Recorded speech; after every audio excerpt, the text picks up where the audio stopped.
trapped each day, started living for the lights. வணக்கம். நான் மேரிநாதன் Edison, ஒரு சூழலியலாளர்.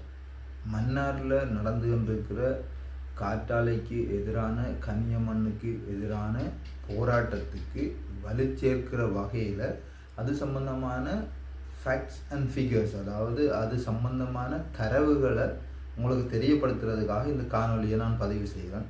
நீங்கள் இந்த காணொலியை லைக் பண்ண தேவையில்லை, கமெண்ட்ஸ் அடிக்க தேவையில்லை, ஷேர் பண்ண தேவையில்லை, யூடியூப்பில் வந்து சப்ஸ்கிரைப் பண்ண தேவையில்லை. நீங்கள் இந்த விஷயத்தை தெரிஞ்சுக்கொள்ளுங்க. அதே போல் உங்களோட நண்பர்களுக்கு சொல்லிக்கொள்ளுங்க. இன்னொரு இடத்துல நீங்கள் போய் கதைக்கக்குள்ள உங்களோட மரியாதையையும் மண்ணிட மரியாதையையும் நீங்கள் காப்பாற்றணுங்கிற ஒரே ஒரு நோக்கத்துக்காக, உங்களை தெளிவுபடுத்துறதுக்காக இந்த காணொலியை பதிவிடுறேன். இது நிறைய சீரீஸ், நிறைய காணொலிகளாக வரும். ஒவ்வொரு விஷயத்தையும் தனித்தனி காணொலிகளில் விளங்கப்படுத்தலாம்னு இருக்கிறேன். ஓகே, முதலாவது மன்னாரில் காற்றாலைகள் அமைக்கிறாங்க. காற்றாலை மூலம் மின்சாரத்தை உருவாக்குற ஒரு திட்டம். அப்போ நாங்கள் அதை ஃபேனுன்னு சொல்ல மாட்டோம், வின் மில்லுன்னு சொல்ல மாட்டோம், வின் டர்பைன்ஸ்ன்னு சொல்லுவோம். வின் மில்லுங்கிறது தெரியும் உங்களுக்கு, பழைய கால இப்பயும் ஐரோப்பா பக்கத்தில் அது இருக்குது. காற்றின் மூலம் விவசாயத்துக்கு தண்ணி இறைக்கிற ஒரு இடம், அதுதான் வின் மில்லுன்னு சொல்லுவோம். அது வின் டர்பைன்ஸ் இல்லை. மன்னாரில் பொருத்தப்பட்டிருக்கிறது வின் மில் இல்லை, வின் டர்பைன்ஸ்.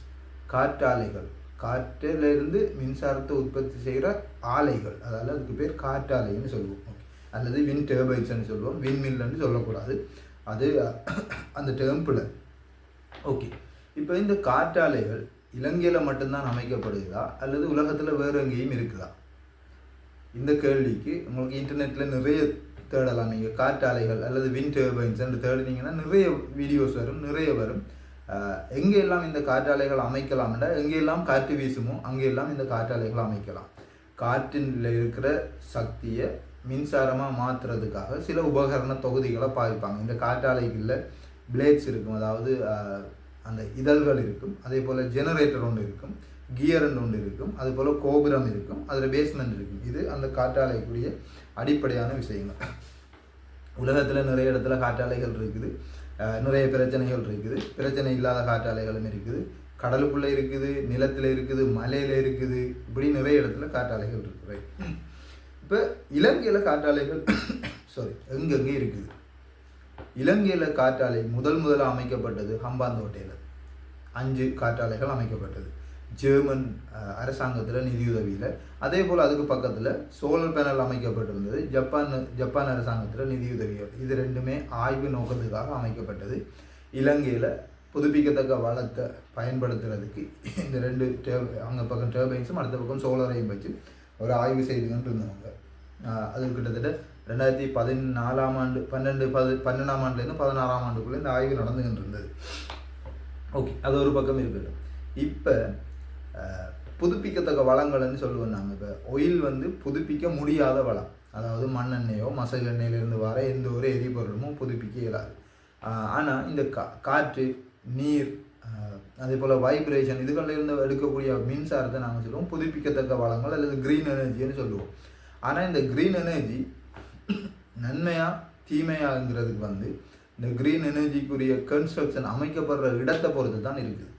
மனிதரே நடமாடாத ஒரு பாலைவனத்தில் கொண்டு போய் காற்றாலைகள் அமைச்சு அதிலிருந்து மின்சாரத்தை எடுத்தால் ஒரு பிரச்சனையும் இல்லைன்னு நீங்கள் சொல்லுவீங்க, நானும் நம்பினான். ஆனால் எகிப்தில் காற்றாலைகள் பாலைவனத்தில் அமைக்கப்பட்டதில் கூட சூழல் பிரச்சனைகள் இருக்கின்ற ஒரு பிரச்சனை வந்திருக்கு. ஆய்வு கட்டுரைகள் அது சம்மந்தமாக இருக்குது. அப்போ எங்கே செய்தாலும் மினிமம் இம்பேக்டோட, குறைஞ்ச அளவு தாக்கத்தோட ஒரு இந்த திட்டங்களை முன்னெடுக்கிறது தான் சாதாரணமாக நிறுவனங்கள், அதாவது அந்த திட்டத்தை முன்னெடுக்கிற நிறுவனங்கள் செய்கிற முறையாக இருக்கும். ஓகே, மன்னாரில் இலங்கையில் காற்றாலைகள் இப்போ எங்கெங்கே இருக்குதுன்னு பார்த்தா கல்பட்டி புத்தளம் பக்கத்தில் இருக்குது, அது ஒரு விஷயம்.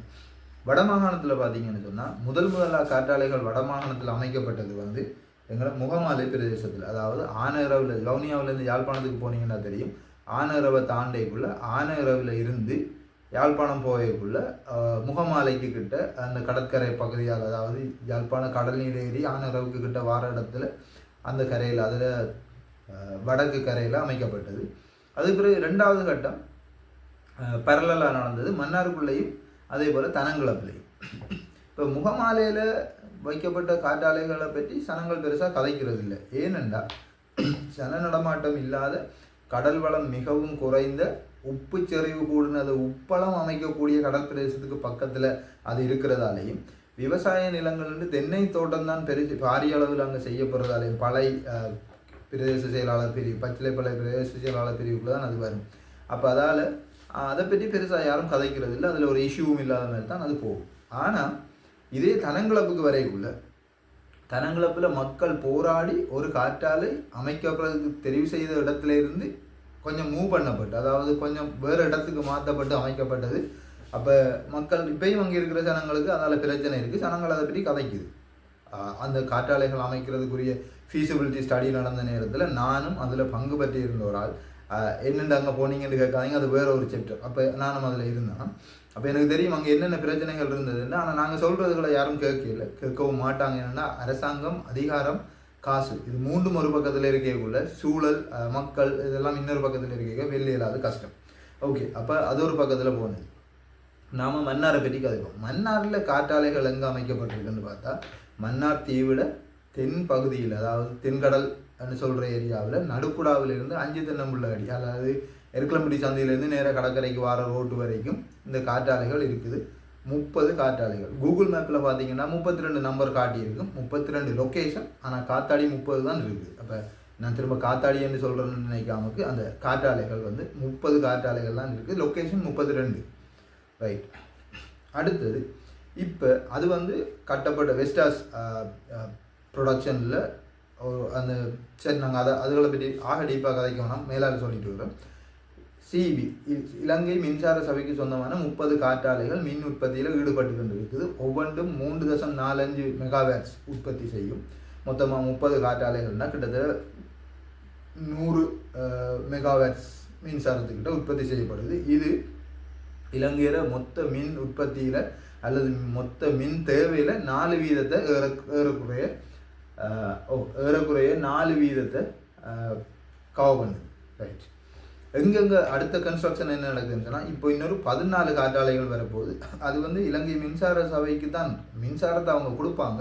ஆனால் அதை கன்ஸ்ட்ரக்ஷனோ அல்லது அதை நடைமுறைப்படுத்த போகிறதோ மெயின்டைன் பண்ண போகிறதோ வேறு ஒரு நிறுவனங்களாக இருக்கும். இப்போ ஹெய்லிஸ் அல்லது இப்போ இன்னொரு நிறுவனம் இருக்குது. இப்போ வேறு நிறுவனங்கள் வரும், இன்னும் வரலாம், பேர்கள் மாறலாம்.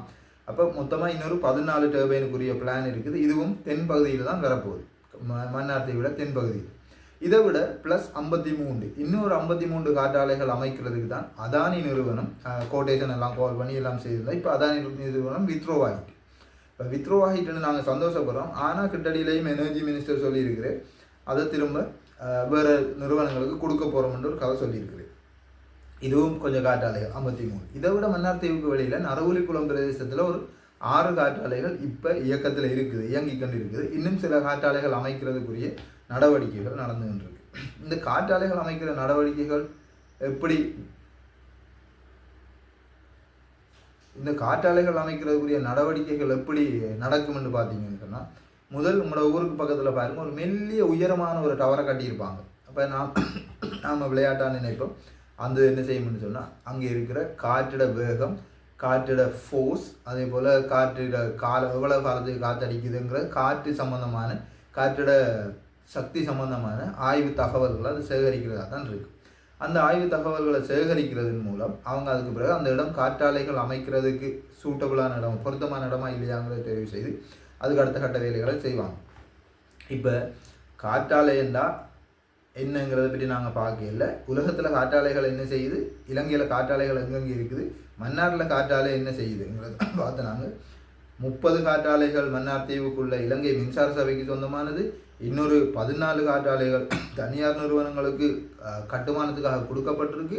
அதில் 4 காற்றாலைகளுக்குரிய உதிரி பாகங்கள் அடிப்படை வேலைகள் மன்னாரில் முடிக்கப்பட்டிருக்குது. அதுக்குரிய உதிரி பாகங்கள் வந்துகன்னு இருக்குது. அதை மறைச்சதுக்கு பிறகுதான் இப்போ மன்னாரில் தொடர்ந்து போராட்டம் நடந்துகிட்டு இருக்குது. இதே போல் துறைமுகத்தில் இறக்குனா போல் கொஞ்சம் பொருட்கள் இருக்குது. அப்போ இதில் நெகோசியேஷன் தான் போய்கிட்டு இருக்குது. அதை கொண்டு வரதா விடுறதா, அரசாங்கம், போராட்டக்காரர், அந்த நிறுவனம், இப்படியான கலந்துரையாடல் போய்கிட்டு இருக்கு. இதுக்கு பிறகு இந்த வெளியில் இருக்கிற 6 ப்ரைவேட் கம்பெனி தான் இலங்கைக்குரிய கம்பெனிஸ். அவங்க செய்து நடந்துகிட்டு இருக்குது. அதுலேயும் நிறைய பிரச்சனைகள் இருக்குது. நாங்கள் பிரச்சனைகளை பற்றி அடுத்த வீடியோவில் கதைப்போம். இப்போ தனங்களப்பில் 8 முகமாலையில் இருக்கிறது எத்தனை எனக்கு சரியாக நம்பர்ஸ் தெரியாது, நீங்கள் ஆன்லைனில் தேடி பார்க்கலாம். மன்னாருக்குள்ளே இருக்கிற இதுதான் சிச்சுவேஷன். அப்போ யாராவது கதைச்சா நீங்கள் தெளிவாக கதைங்க. ஓகே, மன்னாருக்குள்ளே இருக்கிற 30 காற்றாலைகள் வந்து ஒவ்வொரு காற்றாலையும் 3.45 மெகா MW மெகாவாட்ஸ் உற்பத்தி திறன் கொண்டது. 30 காற்றாலைகள் இருக்குது. கிட்டத்தட்ட 100 மெகாவாட்ஸ் கரண்ட் உற்பத்தி செய்யப்படுகிறது. ஒவ்வொரு டவரும் 80 100 மீட்டர் உயரம் கொண்டது. ஒவ்வொரு காற்றாலையில் இதுவும் 80 100 மீட்டர் உயரம் கொண்டது. நான் நினைக்கிறேன் மன்னாரில் இருக்கிறது சரியாக 100 மீட்டர்னு நினைக்கிறேன். அதே போல் அந்த காற்றாலைகள் இறக்க வந்து 60 70 மீட்டர் 80 மீட்டர் வரைக்கும் வித்தியாசப்படலாம். ஒரு இறக்கு மன்னாரில் இருக்கிறது 70 மீட்டர் இறக்கைகள் என்று தான் எனக்கு தெரிஞ்ச அளவில். சில விட நான் பிழையான தகவலை சொல்கிறத நீங்கள் தேடி பார்க்கலாம்.